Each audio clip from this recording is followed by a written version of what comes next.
Hello, and welcome to the latest episode of the Low Budget Review Show. I am your host, Eric Smith, and today I'm talking about the Shriek-A-Rama Spook Show Experience by Judith Sonnet with an amazing cover by Betty Rocksteady. Look at that beautiful thing, trying to keep the glare off of it. This is a little tiny book, and it's about a theater that is having the Shriek-A-Rama Spook Show Experience, and things aren't what they seem. Things go awry. Horrible things happen. Very vague nutshell, but we'll get into it. For the too long didn't watch crowd, 5 out of 5 stars. This book is a perfect example of this type of book. I've said it before. When Judith Sonnet is writing a pastiche of something, when she's writing something that's not her extreme or splatterpunk horror, which I enjoy, but when she steps out of her, I don't know if it's her comfort zone, the extreme and splatterpunk stuff, but when she steps out of whatever that zone is to do these sort of homage pieces, homage, never sure how you pronounce that. I've always said homage, but I've been told that's incorrect. Um, she really excels at this sort of thing. I've talked about it before.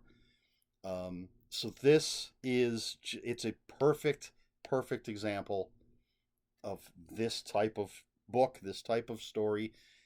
Incredibly entertaining, and I loved it, which on Goodreads is a 5 out of 5. So let's get into the book itself. First of all, the Spook-A-Rama Spook Show, Shriek-A-Rama Spook Show Experience. Back in the day, for those of you who don't know, a little history lesson. Back in the day, you had people like William Castle, who made movies, the movie-going experience, a production.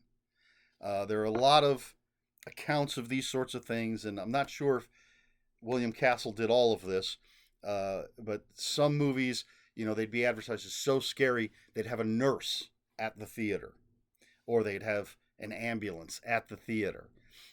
Some made you sign a life insurance policy, I believe, and there was one specifically, and again, I don't remember if this was William Castle or not, where if the movie was too scary, if you couldn't finish watching the movie, you could leave and get a refund on your ticket. And then they found out too many people were just leaving to get their money. They'd watch half the movie or 3/4 of the movie and then leave and get their money back. So they changed it to, if you left early and wanted a refund, you had to spend the remaining runtime of the film standing in the coward's corner. I don't remember what they called it exactly. Coward's corner sounds nice. But so you'd have these guys that thought they were going to, I'm going to get my money back, but then they had to go and stand in this corner for everybody to see. It was in the lobby of the theater, so everybody could see and laugh at them, and that cut down on the number of people that were trying to get their money back. But then the big things like that William Castle did in during House on Haunted Hill, I believe it was a skeleton that was on a wire, so it would come down like the middle of the theater. In the Tingler, they had these sort of jolts, kind of like a joy buzzer, not really an electric shock. And so I think screaming was how you would defeat the Tingler. And so they'd say, the Tingler's loose in the audience, and they'd jolt people in their seats. And you're supposed to scream, and that would defeat the Tingler. In 13 Ghosts, you got blue glasses and red glasses, and the ghosts on screen, you'd be warned if you want to see the ghosts, and I might have the colors mixed up because I don't remember specifically. If you wanted to see the ghosts, put on the red glasses. If you don't want to see if you're too scared to see the ghosts, put on the blue glasses. And it was sort of like 3D technology, except only one color. So let's say the ghosts on screen would be blue. So if you put on the red glasses, you could see the ghosts on screen. But if you put on the blue glasses, because the ghosts were blue, you couldn't see them. And then there was another one, another movie where you got to vote on the ending of the movie. The movie would stop with 10 minutes left or however long, and then you got to vote if a certain character lived or died, something like that, or if the bad guy was caught or not. I don't remember specifically what it was.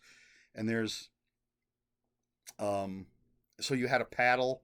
You either had a yes paddle and a no paddle, or you had a paddle with yes on one side, no on the other. And they'd stop the movie and vote, and then they would show the end of the movie. And as far as everything I've read and seen about this, there's a question as to whether there was ever more than one ending, and they just always said that that ending won the vote, and that's the one they would show. So this was a thing. This was a thing that theaters did, that directors did. And so that's what's going on here. That's what the Shriek-A-Rama Spook Show Experience is. And our main-ish character is a teenager named Georgie. He's very excited to go and experience the Shriek-A-Rama Spook Show Experience. And Judith Sonnet spends a few chapters introducing us to the concept, introducing us to the characters, Georgie, some of the other characters. There's another kid from school that comes and ends up sitting with Georgie. And there's the people working the concession stand and everything. And we meet some of the people that work for the Spook Show Experience. And then eventually the movies are going to start. And this is where things get crazy. So, back cover copy says, there's a movie marathon happening at the Miller Cinema. Everyone is there, including young Georgie Prince. Georgie is a horror fan, and he's excited to see some flicks he's never heard of. He doesn't realize that there's something wrong with the movies. It was an old tradition, a mix of cinema and stage shows where actors playing monsters leapt out of the screen and rampaged through the audience. The only problem is that this time, they aren't acting. Something is turning performers and employees into living, bloodthirsty nightmares. So there you go. Judith Sonnet, I think, has poured her love of this sort of movie, this sort of experience into this book. The characters are interesting.